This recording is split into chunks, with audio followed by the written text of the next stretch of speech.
各位親愛弟兄姊妹，願你哋都平安。好快嚟到4月啦嚇，唔經唔覺嚇，第一個季度3個月已經過去咗。加州天氣好奇怪㗎，加州係應該係好溫和、氣候宜人地方，但係結果我哋經歷咗3月係咁多年以嚟最乾最熱嘅一個月啊！忽然間到4月，忽然間又落咁多雨，又咁凍嚇，所以天氣好反常。所以希望大家保重身體嚇，我哋有健康嘅身體先能夠繼續與神同行，嚟為神做見證。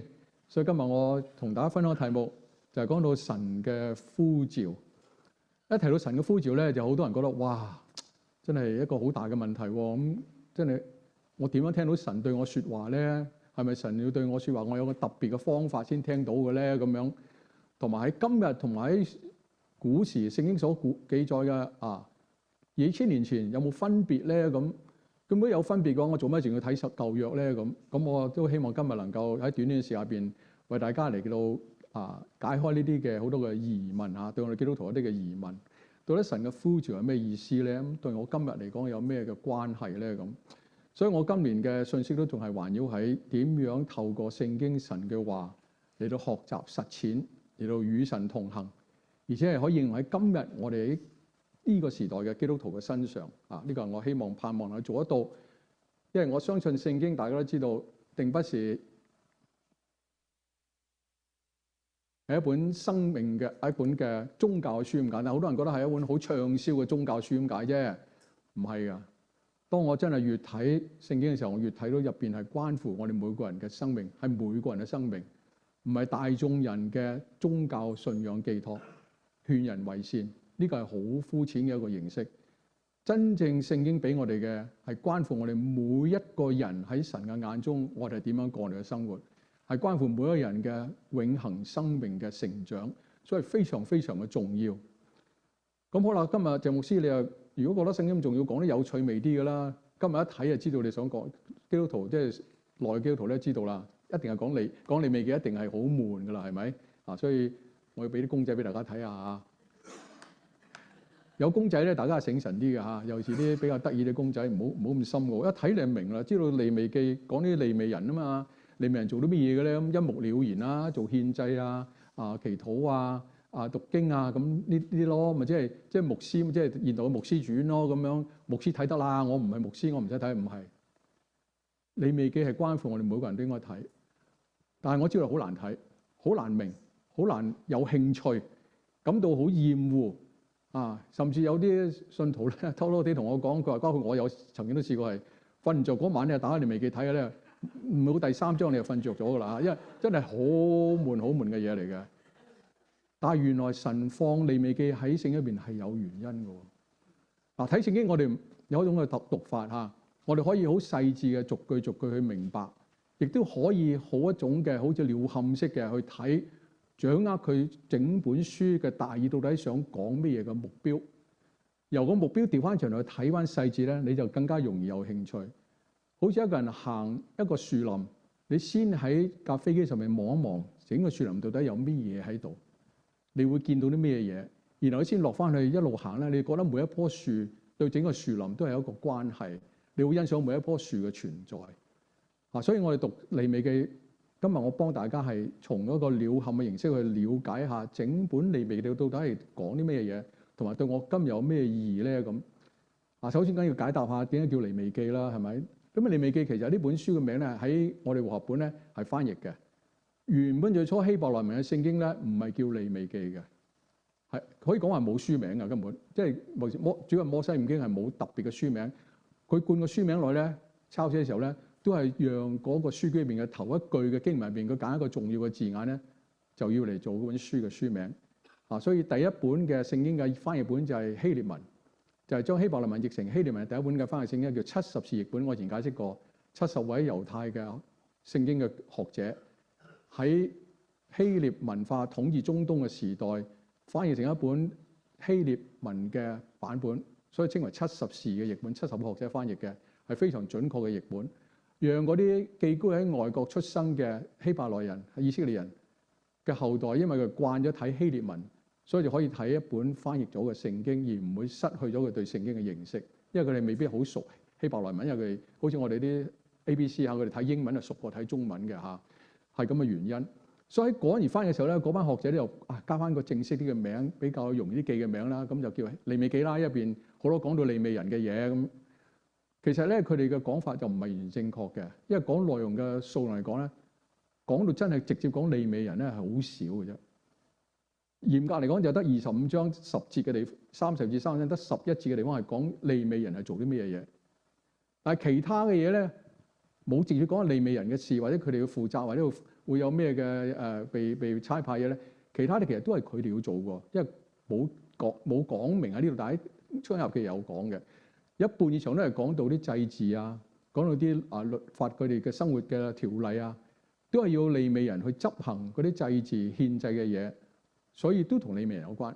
咁嗱，講到底呢度一半嚟啫，其他一半以上咧都係教所有以色列人嘅生活係要點樣聖潔。哇！牧師講聖潔就更加唔關我事啦，我聖潔即係我因信稱義噶嘛，唔使做到完美就得噶啦嘛。聖潔就真係嗰啲人真係一啲罪都唔犯嘅。我想今日話俾你聽咧，聖經入邊其實喺新約時代講聖潔咧，並不是嚴格指你一啲罪都唔會犯，而係你要明白咩叫做似神，咩叫基督徒啊？似基督嘅門徒，一個小基督。一個生命。如果你話你係基督徒，但你一啲都唔做耶穌基督教導嘅嘢咧，你不配稱為一個基督徒。因為你耶穌嘅門徒，你梗會喜歡做佢教你做嘅嘢。所以聖潔嘅意思係要做多啲屬神嘅屬性。因為神是聖潔，點解我會講到經本嘅利未記其實有一句最重要嘅説話就係話：你哋要聖潔，因為我耶和華神，你嘅神係聖潔嘅。好啦，我唔好講咁遠住啊，先俾個大綱俾大家。利未記21章其實唔係好難讀嘅啫。如果你讀個大綱，你就覺得5分鐘我讀完啦，我明白利未記講咩啦嚇。嘗試下，有5個大主題。第一1至7章就係講佢哋以色列人所獻嘅祭，總共有5種：燔祭、素祭、平安祭、贖罪祭、贖愆祭。嗱，今日我唔係做主日學，我唔去解經每一樣。其實呢每一個祭咧都有特別嘅意義。但係佢有一個總共嘅意義，我而家話俾大家聽，5樣都係指向一個最重要嘅意義嘅。第二樣第8至10章就係講到祭司侍奉嘅條例，啲祭司所做嘅嘢。嗱，咁呢度祭司本身一定係利未人，唔係個個人利未人都可以做祭司㗎。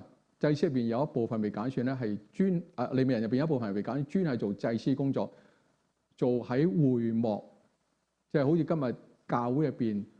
做負責牧養工作同埋教會嘅行事各方面嘅負責嘅執事各方面嘅人，呢一班人就係古代會幕佢哋獻祭同耶和華親近嘅時候嗰個嘅負責嘅嗰一群人，就係祭司嚇，就係祭司。佢哋應該做啲咩嘢咧？利未記入邊好詳細講。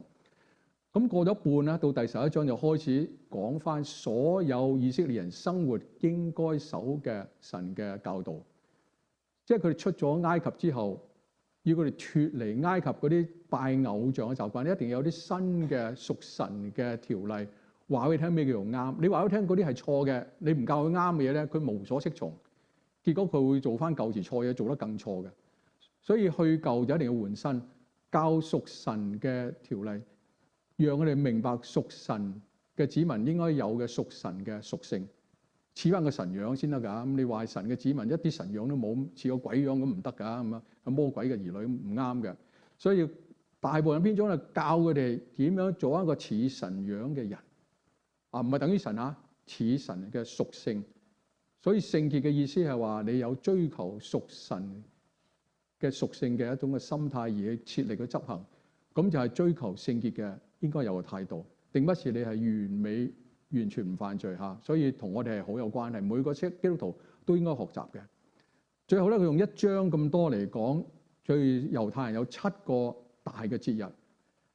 其實呢7個大節日都係指向耶穌基督同埋將來耶穌基督所做嘅事情，對我哋所有喺新約時代所有信徒會發生嘅事情，都係一種預表嚟嘅，都係一種預表嚟嘅。7個節日，陣間我再解釋下。最後。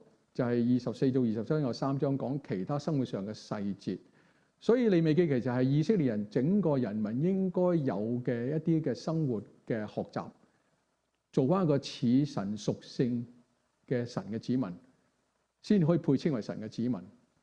所以唔係話要佢哋完美，而係佢哋要學習追求屬神嘅樣式。所以喺利未記嘅主要嘅內容，同今日聖經新約時代對我哋嘅教導一樣。既然被稱為基督徒，就要做翻一個似耶穌基督嘅屬性嘅門徒先得嘅。咁你先會真係蒙福嘅。如果唔係神俾個祝福俾你咧，透過耶穌俾我哋祝福咧，同我哋係無關係。所以我一定要自己願意去接受，嚟到去學習咗一個基督徒，就係利未記教導我哋點解要聖潔嘅原因，定不是完美，乃是有一個願意追求學習神嘅屬性嘅一班嘅神嘅子民。簡單嚟講咧，呢啲嘅入面所講嘅內容其實都係同今日有關，只不過佢用咗古代嘅儀式同埋字眼。今日我哋唔會再劏隻羊走去獻祭㗎啦，因為一陣間我解釋到喺新約時代已經有新嘅方法，神親自用嘅方法嚟到代替咗，係做到更完美。當時係一個預表，譬如佢殺一隻公牛嚟到獻祭俾神嘅時候，無論佢係贖罪、贖愆，一係許願，都係預表耶穌基督為我哋將佢自己無罪嘅身體成為一個活祭獻上，作為一種嘅預表，由當時嘅時代嘅社會風俗表達到今日我哋係在基督裏嚟到領受神耶穌基督為我哋代贖嘅呢個救恩。逾節就代表耶穌基督就喺逾節被殺嘅羔羊。當年耶穌被殺嗰個晚上就係逾節嘅前夕，就係以色列人每年喺逾節嘅前夕預備一隻被殺嘅代罪羔羊，以致羔羊嘅血遮蓋佢哋，保守佢哋唔會被神所審判。所以係一個代表救恩嘅意思嚇。耶穌基督你俾我哋嘅救恩逾節。無酵節就預表基督徒喺蒙恩被救之後得救之後咧，我哋要過一個無酵，代表一個應該聖潔、應該學習神嘅屬性嘅生活，遠離罪惡嘅生活，遠離罪惡嘅生活，定不完美，但係我哋係盡量去追求一個屬神嘅子民應該有嘅神嘅屬性。初熟節或者呢節咧，而家冇時間解釋咧，有個猶太曆法表你可以睇到嘅嚇，就預表基督從死裏復活。保羅所講嘅初熟嘅果子，永生嘅生命好似啲果子結出嚟一樣。耶穌基督係第一個從死裏復活，而佢第一個從死裏復活係永恆嘅復活。聖經入邊有其他人曾經復活過，但係佢之後只係肉體嘅復活，之後佢哋仍然會死亡。耶穌基督係代表一個永恆嘅屬靈嘅復活，所以我哋係在基督裏能夠亦都可以享受耶穌基督分享俾我哋嗰個永恆嘅永生嘅將來嘅復活。第五個講到五旬節，就係今日我哋講到聖靈嘅降臨。喺2000年前教會建立嘅時候，第一個五旬節嘅時候就係聖靈降臨，讓12門徒能夠12使徒能夠有個聖靈嘅充滿，能夠講到一天有3000人信主，係教會嘅建立嘅初期。聖靈去到信徒當中，作為我哋嘅帶領我哋一生能夠一個屬靈生命嘅成長。所以我哋屬靈生命成長需要有個導師。喺內在就係聖靈嚟到教導我哋，就喺五旬節嚟到預表咗。第六個就係吹角節，猶太人會吹號嘅。佢每年吹號嘅時候咧，就係預表將來耶穌基督嘅降臨，召集佢吹號嘅時候咧，召集啲以色列人翻嚟，我哋一齊嚟到過呢個贖罪日。喺佢哋猶太人嚟話7月嘅時候吹角，跟住就係贖罪日，跟住有個住棚節，一路落都係有啲屬靈嘅意義。所有平時四散做自己生活嘅人咧，翻嚟集中喺神嘅面前。一個聚集嘅意思。第7樣就係贖罪日，呢啲喺利未記入邊所講嘅，就預表以色列人最終今日以色列人大部分都係唔信耶穌嘅，佢哋唔相信耶穌就係佢哋嘅救世主，佢仲喺度等緊一個翻嚟為佢哋復國。佢哋認為翻嚟嘅彌賽亞係幫佢哋喺武力嚟到喺地上稱霸，建立翻地上嘅好似大衛所羅門時代嗰種嘅光榮嘅地上嘅國度。其實大衛所羅門時代嘅係一個暫時神俾神嘅子民睇到神掌權嘅時候，一個國家係應該點樣樣。但好可惜，佢哋嘅後代結果都係唔跟神，都係拜偶像，所以國家地上嘅國度係冇辦法永恆。但係神一早知道，神係預表將來喺基督裏神嘅國度先至係永恆。先至永恆。所以到末世末日嗰時候，耶穌再臨嘅時候，贖罪日就預表到時呢個以色列人係會全家剩下死剩嘅都會悔改。呢個喺撒迦利亞書面係講得好清楚，係預言將來一定會實現。最後講到住棚節，就係當神嘅國度降臨嘅時候，神嘅子民喺神嘅國裏邊能夠歡喜快樂。所以喺地上佢哋住帳棚，即係話就算我哋喺曠野嘅時代，只要我哋有神同在，我哋都係歡樂嘅。天天有嗎哪嘅供應，我哋嘅衫冇着爛，我哋嘅鞋冇穿破，都係因為有神我哋同在，不在於環境嘅富裕，乃在於我哋內心嘅平安同埋喜樂。所以住棚節係一個預表將來神嘅子民喺天國嗰種歡樂。所以利未記所有嘅節日其實都係一個預表，但係當時就用神嘅選民以色列人嚟做一個地上嘅一個嘅表達，然後記咗喺聖經入邊。所以有咁嘅構想之後，你就明白原來舊約同我哋有關係嘅。佢係預表，佢用當時社會嘅習慣嚟到預表我哋今日，我哋同樣在屬靈裏邊能夠得到呢啲嘅祝福。呢啲祝福都係喺永恆入邊嘅神嘅計劃嘅一部分。我再翻嚟簡單啲睇下，其實我哋睇摩西五經嚇，好特別㗎。摩西五經好似一本小聖經咁樣。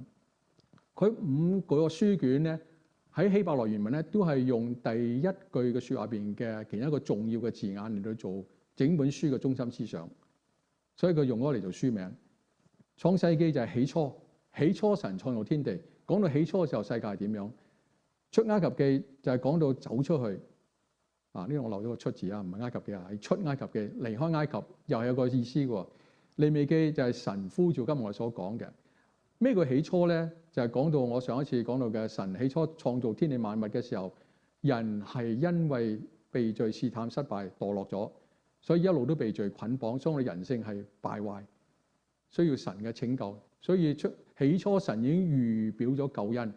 所以第二卷書出埃及記就即刻講到要走出去，神施行拯救，由帶領以色列人喺地上出埃及，預表將來帶領我哋所有信耶穌嘅人，就好似以色列人跟住佢哋嘅領袖摩西離開做奴隸嘅埃及地，去到曠野可以自由嘅敬拜神，係出去得到屬靈上嘅自由。今日我哋基督徒同樣，因為耶穌基督帶領我哋離開罪嘅捆綁，可以喺屬靈嘅生命面嚟到成長，透過自由嘅敬拜嚟到與神親近。所以我哋要進到利未記嘅時候咧，就要回應神嘅呼召。佢教導我哋神嘅子民，古代嘅時候喺會幕嘅生活，今日我哋喺教會入邊嘅生活，就要遵行神俾我哋嘅一切教導，保持聖潔。嗱，千祈唔好俾聖潔呢個字嚇怕嚇。我話聖潔就係原來我已經講過啦。其實聖經入面講嘅聖潔就係我哋有神嘅屬性，我哋要學習神嘅屬性。喺新約時代，我哋要學習基督嘅屬性，有基督嘅樣式。一個願意跟從基督嘅人咧，就會厭惡罪惡，盡量唔犯罪。我哋係需要慢慢成長。所以今日神呼召以前人呼召以色列人嚟到親近佢，因為神係聖潔嘅，所以親近亦都係要聖潔嘅。所以利未記19章2節嘅話，你們要聖潔，因為耶和華你們的神是聖潔的。如果用今日我用廣東話嚟講咧，即係話你哋要學習神嘅屬性，因為你哋要親近我耶和華神。咁你要親近我，但係你又厭惡我屬性，咁你點親近我咧？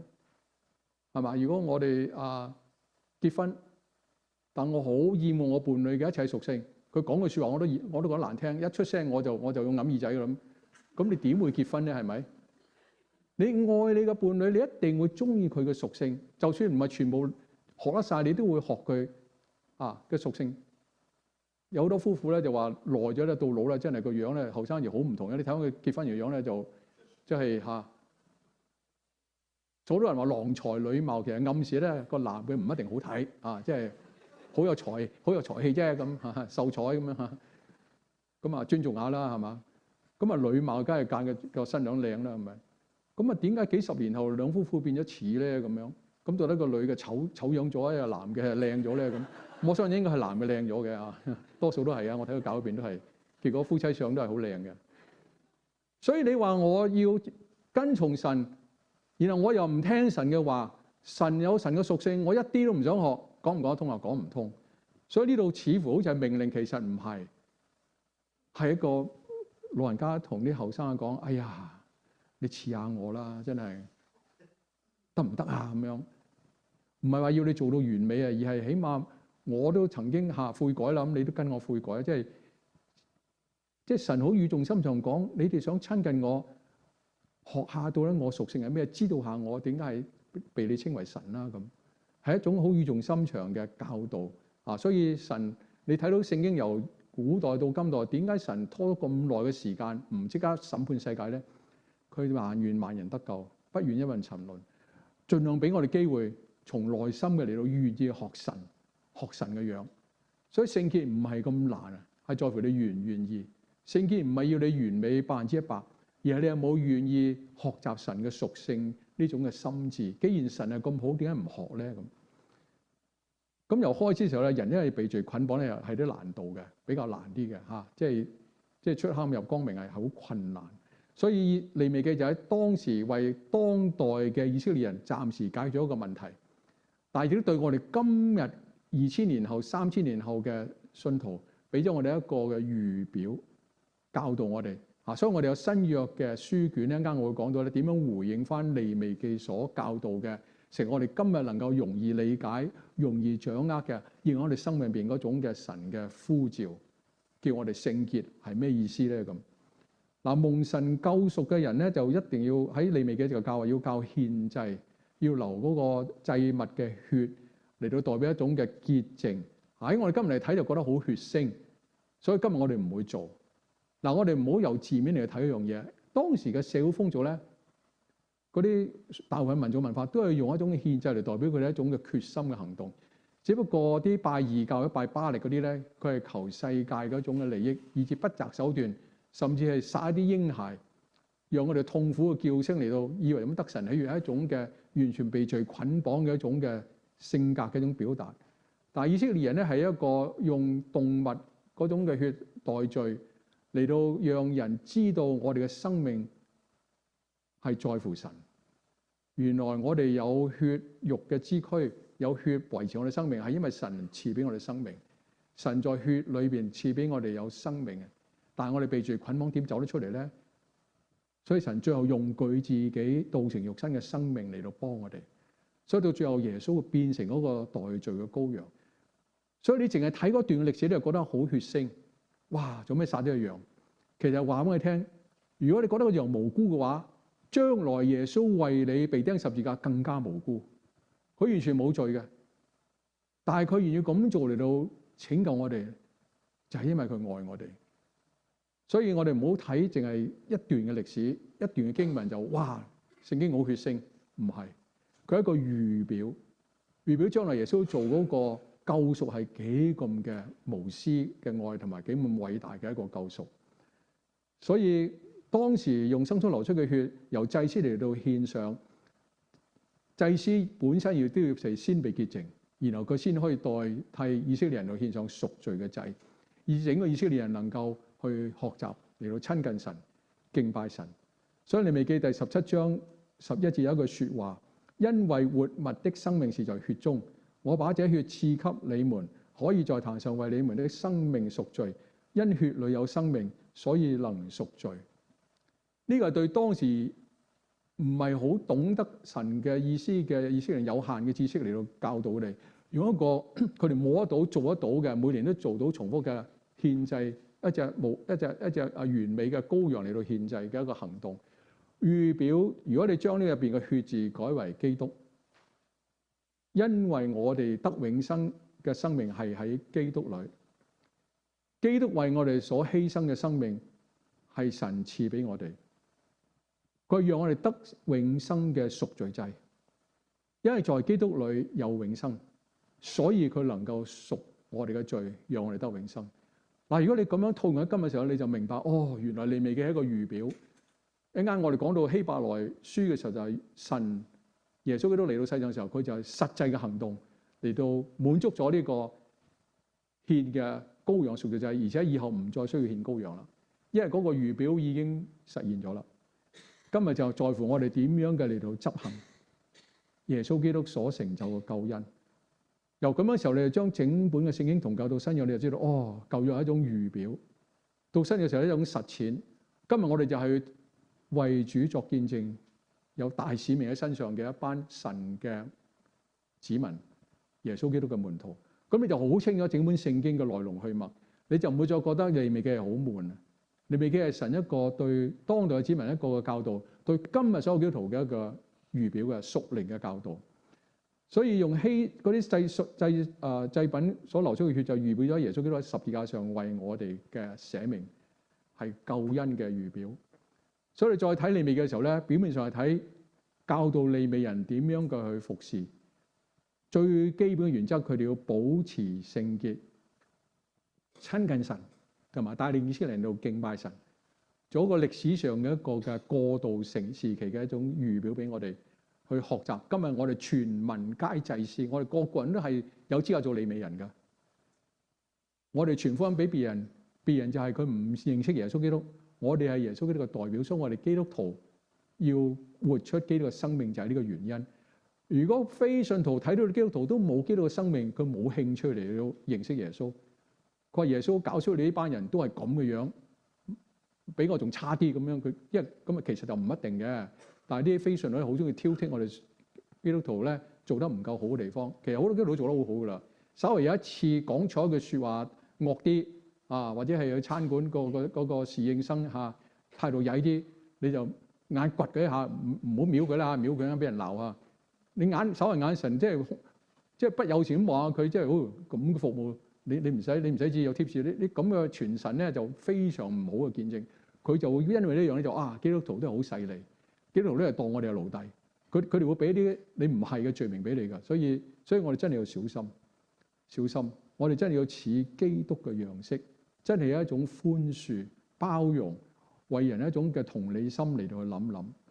所以弟兄姊妹，利未記似乎係好耐之前嘅一個古老書卷，其實係今日超越歷世歷代嘅時代，係對我哋説話，係對我哋今日每一個基督徒都喺度説話嘅一本嘅書卷嚇。所以利未記定不是係已經係完全冇過去咗嘅嚇，所以千祈唔好有咁嘅諗法。再下一章。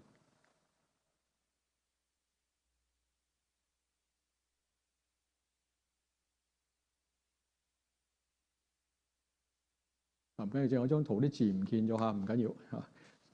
意思就即係話咧，到新約時代咧，希伯來書會回應利未記係講啲乜嘢嘅咧？咁我哋去睇睇下希伯來書有個好好嘅解釋嚇。我抽兩段同大家講，9章嘅22節同埋11至14節，我哋一齊嚟讀下。按着律法，凡物差不多都是用血潔淨的，若不流血，血就不得赦免了。但現在基督已經來到，做了將來美事的大祭司，經過那更大更全備的帳幕，不是人手所造，也不是屬乎這世界的，並且不用山羊和牛犢的血，乃用自己的血，只一次進入聖所，成了永遠贖罪的事。若用山羊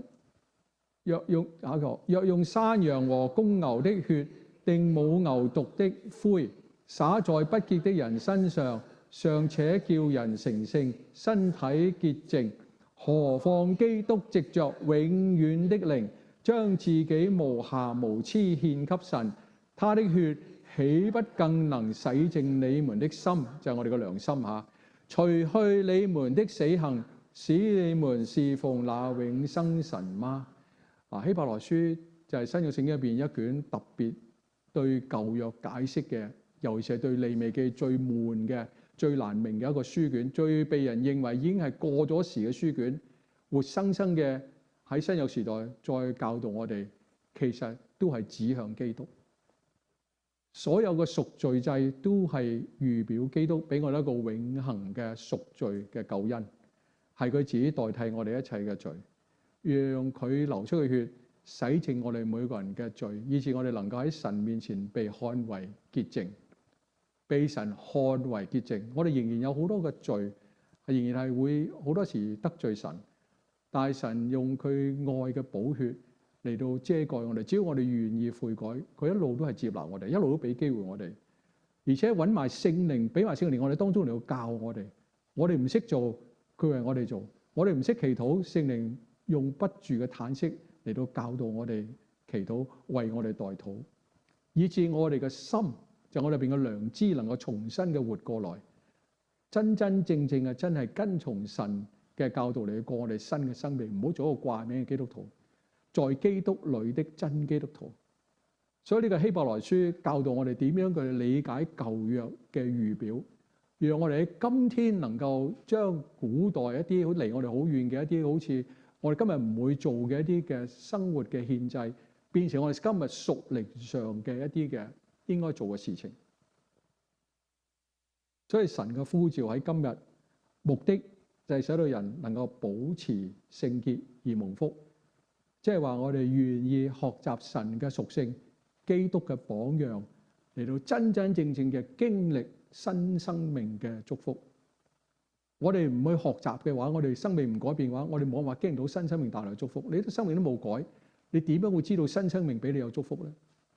你只會睇到哇，好麻煩，個禮拜都要去教會。但係你真係經歷到神嘅祝福嘅時候咧，你覺得哇，個禮拜就得一日去教會就咁樣。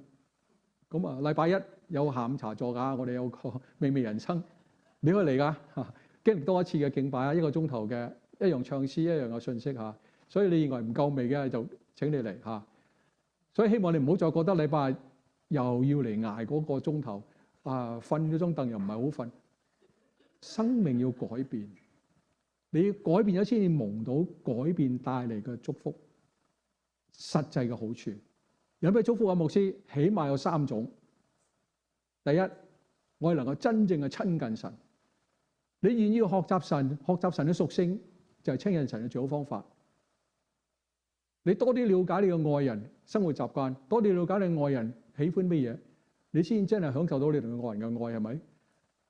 你都會看顧孫仔孫女嘅時候，都想知道佢中意食乜嘢。咁你先至會同佢有更親近啊嘛！啲師母而家成日整啲孫仔孫女最中意食嘅，所以孫仔孫女好中意佢㗎。一入屋第一個攬住佢㗎。我企埋一邊㗎，我一陣間抹台嘅我係，因為啲飯唔係我煮嘛，所以細路仔好實際㗎。所以大家弟兄姊妹，你要親近神，就應該學習神嘅屬性，係好自然嘅，你好甘心去做嘅。希伯來書12章14節話：並且要追求聖潔，非聖潔沒有人能見神。你唔中意學神嘅屬性，你點會去親近到神咧？所以呢個係好自然嘅，我哋應該去反省下。彼得前書使徒彼得2章5節同我哋講：你們來到主面前，也就像活石。呢個活石咧就係新嘅生命嘅意思啊！唔好俾啲聖經有啲屬靈字眼咧，有時嚇怕咗，哎呀都唔知要講乜。其實你透過今日嘅一個應用到個到底佢個表達嘅屬靈意思咧，你就會更加能夠掌握到你有新嘅生命。被建造成為靈宮，一個有聖靈帶領嘅身體，一個新嘅生命係聖靈所掌管嘅，就係稱為靈宮。做聖潔嘅祭司，眾人皆祭司，你係神嘅代表嚟㗎，你有資格做祭司㗎。做祭司唔係話你有個神學博士學位，唔係，嗰啲係教師啫。做祭司係代表神活出佢嘅屬性，代表基督活出基督嘅生命。就係祭司，唔係一個完美嘅人，但係一個願意服侍神嘅人，就係聖潔嘅祭司。願意追求聖潔，就係願意追求學習耶穌基督嘅生命，藉着耶穌基督奉獻神所悅納嘅靈祭，我哋嘅生命嘅獻上，為神結咗屬靈嘅果子、聖靈嘅果子，就係一個最得神喜悅嘅獻祭。將來有機會再講多啲關於我哋點樣可以獻祭，有嘴唇嘅獻祭，有生命嘅獻祭，侍奉嘅獻祭等等嚇，有機會再講下。第二樣嘅福處嘅祝福就係你可以同別人可以切實嘅彼此相愛。話牧師咁相愛唔係好難啫，即係總之唔好得罪佢咪得咯，唔係咁簡單啊！你同你嘅家人相愛係咪淨係唔好得罪佢咧？唔係㗎，你要進一步，有咩可以令到佢更加嘅開心？有咩可以令到佢更加嘅幸福？佢有咩嘢我唔了解，我想了解多啲，係更進一步㗎，唔係就係話唔好得罪佢嘅。所以弟兄姊妹，我哋如果同教會弟兄姊妹，只係至於我哋唔好彼此得罪啦，相安無事，大家圍威喂，有咩唔好出聲咁。呢個係只係第一步。你能夠有咩做咗可以讓對方被建立咧？讓對方更愛主咧？讓大家一齊更同心嘅，好似我哋每個月1、2、3 Let's Go， 風雨不改啊！琴日落雨一樣，我哋有20幾人出嚟啊！可以講大部分都係我哋浸信會啊！我為我哋浸信會驕傲，真係幾年嚟風雨不改，出席嘅人真係差唔多大半以上咧，都係差唔多次出席，除非係出埠或者病咗。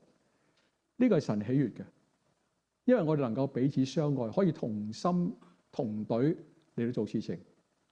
禮拜一下晝嘅美味人生更加係每個星期都要做。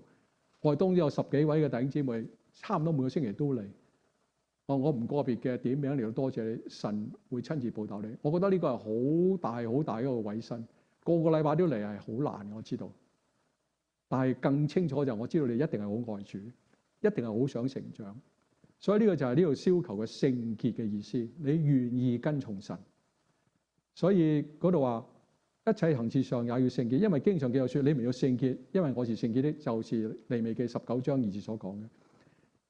然後彼得話：你們既因信從真理潔淨了自己的心，以致愛弟兄的心沒有虛假，就當從心裏即係一個清潔嘅良心嚟到彼此嘅切實相愛。呢個就係真信徒新生命應該有嘅行為，而係好自然嘅流露出嚟嘅行為。新生命應有嘅行為，你就可以享受信徒之間嘅彼此相愛，係真正嘅彼此相愛，唔係淨係話唔得罪人。所以就係因為你願意係追求神嘅聖潔，你先能夠有一種呢個經歷，同弟兄姊妹一同嚟到同心嘅侍奉。第3樣嘅就係配得上被稱為神嘅兒女。以弗所書1章4節至話：就如神從創立世界以前，在基督裏揀選了我們，使我們在他面前成為聖潔，無有瑕疵，又因愛我們，就按照自己的旨意所喜悅的，預定我們藉着耶穌基督得兒子的名分。我哋因為好願意去追求神嘅屬性，所以我哋配稱為神嘅兒女，亦都享受到成為神嘅兒女嘅生命嘅祝福。係一個願意追求神屬性嘅人，就係一個聖潔嘅人。彼得前書繼續講話1章2節話：就是照父神先見被揀選，藉着聖靈成為聖潔。神唔單止教導我哋追求聖潔，仲俾埋方法我哋，俾埋聖靈喺我哋生活入邊嚟到教導我哋。最緊要我哋願意跟從聖靈，我哋唔跟從聖靈冇辦法。神俾埋老師啦，以致順服耶穌基督，又蒙他血所灑的人，願恩惠平安多加給你們。所以羅馬書8章保羅話：聖靈與我們的心同證，我們是神的兒女。聖靈喺我哋生命入邊能夠帶領我哋嘅話俾我哋聽，我哋實在屬於神兒女，因為我哋有願意順服、學習神嘅屬性嘅人，學習表揚基督生命嘅人。所以我做一個結論，就係今日我哋嘅宣召經文入面講到，我哋應該有咩回應行動咧？呢句説話大家可能一年聽咗起碼5、6次，但係有冇做到咧？我今日希望大家我哋一同嚟到反省，我哋有冇真係明白羅馬書12章1節？所以弟兄們、姊妹們，我以神的慈悲勸你們，將身體獻上，當做活祭，是聖潔的。我唔需要再解釋啦，即係話你願意學習活出神嘅屬性，你先學，然後先會活得出。你唔學就活唔出。所以我哋做一個真嘅基督徒，就要活出基督嘅生命，唔係一日嘅功夫，係一路好似獻上活祭一樣。我哋每天都討神喜悅，知道神喜悅我哋學習佢嘅屬性，活出基督嘅生命。你們如此侍奉，乃是理所當然的。呢度雖然係講係侍奉，其實呢個侍奉係讓我更加喜歡你們如此蒙福，係一定嘅。一個願意學習神屬性人，活出基督嘅人，因此蒙到神最大嘅祝福係理所當然嘅，你一定會經歷到嘅。所以呢度唔好從一個負面睇，理所當然，即係一定要我做，我唔做咧就罰我，唔好咁諗。神係想呃啲祝福俾我哋，呃我哋唔要啊！我哋好笨啊，唔要啊！但係當你明白，如果要咗佢咁好嘅時候，我為神服侍而蒙福係一定得嘅，係一定得嘅，就係呢個理所當然嘅意思。所以弟兄姊妹，以後我哋服侍嘅時候帶咗個喜樂嘅心。我時都同啲教會同工都講，如果你侍奉到佢被唔喜樂咧，停一停，翻返去神嗰度，點解你唔喜樂？侍奉神係應該喜樂嘅，我相信侍奉神係應該可以喜樂嘅。當然呢個喜樂唔係我好歡喜，哇！侍奉嗰時一帆風順，個個都好合作，一啲交冇唔嗌交，遇到好多麻煩。用啲器具我哋好多時出去1、2、3 Let's go 去到，哇壞咗，哎呀冇電，哎呀最慘仲有一次俾人趕添，係一定有問題㗎。但係神讓呢個問題令我哋喺問題當中仍然有平安，呢啲就係喜樂。有困難有苦難，仍然有屬天平安，呢啲係真正從神而嚟嘅平安與喜樂。乜事都冇，係人都覺得我掂唔使神，咁啊弊啦。就係因為有問題，我哋有神，我哋有平安，所以我哋有真正嘅喜樂，有真正嘅喜樂。所以我希望神嘅呼召喺利未記嘅時代，對你以色列人講，今日同樣對我嚟講，就係目的就係使人保持聖潔，保持一個願意學習神嘅屬性，願意活出基督樣式嘅人，而經歷新生命嘅帶嚟嘅祝福，就係與神親近所帶嚟嘅祝福。我希望我哋從聖經嚟到學習到呢啲神一路都加俾我哋嘅祝福。祝福你哋每一位喺基督裏邊能夠真係經歷與神同行，能夠真係從整本聖經嘅學習，讓我哋生命嘅每一天更像我哋嘅主耶穌基督，而有一個喜樂嘅生命。祝福大家。最後亦都希望提醒大家，如果你覺得好想親近神嘅話，你又有時間或者你唔使返工嘅話，逢星期一下晝我哋有美味人生3點鐘開始，希望你哋一同嚟到。我哋有敬拜，你好怕同陌生人講嘢，嗰個係一個好容易讓你同陌生人傾偈嘅地方。學習將來你都可以每個月去到街上面同陌生人傾偈，係一個讓你生命經歷與神同在一個好嘅地方。希望大家都能夠一同嚟到服侍，願神祝福大家。